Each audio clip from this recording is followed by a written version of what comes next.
hanip buhay. Pagdating naman sa mga negosyong may kinalaman sa teknolohiya, hindi rin nagpapahuli ang mga Pinoy. Tulad ng mga cellphone reloading station na talaga namang connect na connect sa kanilang mga suki. Sa panahon ngayon, isa na nga sa pangunahing pangangailangan natin ang cellphone. Kaya dapat lagi itong may load. At dito nakasilip ng pagkakataon ang iba nating mga kababayan para kumita. Ang V-Mobile, nakaisip ng paraan kung paanong sa pamamagitan lang ng isang telepono at isang SIM card, maaari nang makapagbenta ng load ng kahit anong network. Ano yan? Ang kaibahan nitong V-Mobile, gamit mo yung cellphone mo, makapagbebenta ka ng lahat ng klase ng prepaid, cards at saka electronic, para magkaroon ka ng negosyo. Taong 2008, nang simula ng V-Mobile ang negosyong ito. Ang sistemang gamit nila, all-in-one load service, kaya one-stop shop ang kanilang serbisyo. Kailangan mo rito, at least meron kang cellphone, meron kang maliit na puhunan, hindi mo kailangan ng malaki, although pwede rin maging malaki ang puhunan mo. Yan ay depende sa kung plano mo sa negosyo. Kung gumagamit ka ng internet, napakasimple lang gagawin mo. Punta ka sa aming www.loadextreme.ph. Tapos pag nakita mo na itong website nito, diba, yung online loading, kiklik mo, lalabas dyan yung aming dialog box. I-enter mo yung account mo, papasok mo. So, in this case, pipiliin ko na lang, papasok ko yung aking sikretong PIK. Tapos mamimili ako ng produkto. Tapos, lalagay ko yung cellphone number. Kiklik mo ngayon yung send load. Pag okay natin, yun na.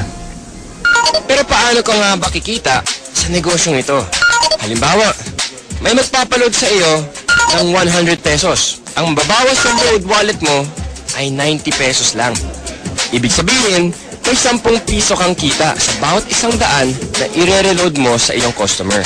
Kung kumikita ka ng 100 pesos kada araw sa pagre-reload, sa loob ng isang buwan, may kita kang 3,000 piso.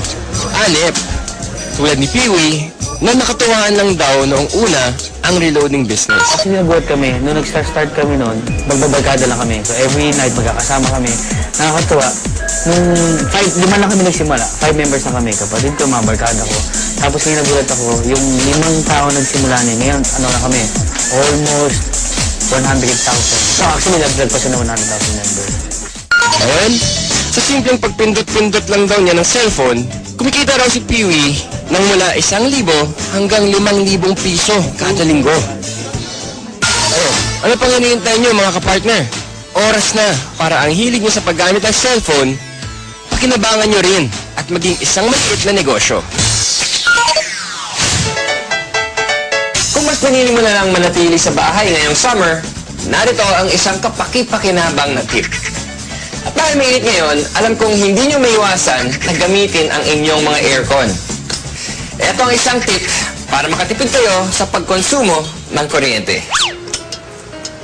Ilagay sa timer mode ang aircon at iset sa 2 hanggang 3 oras lamang.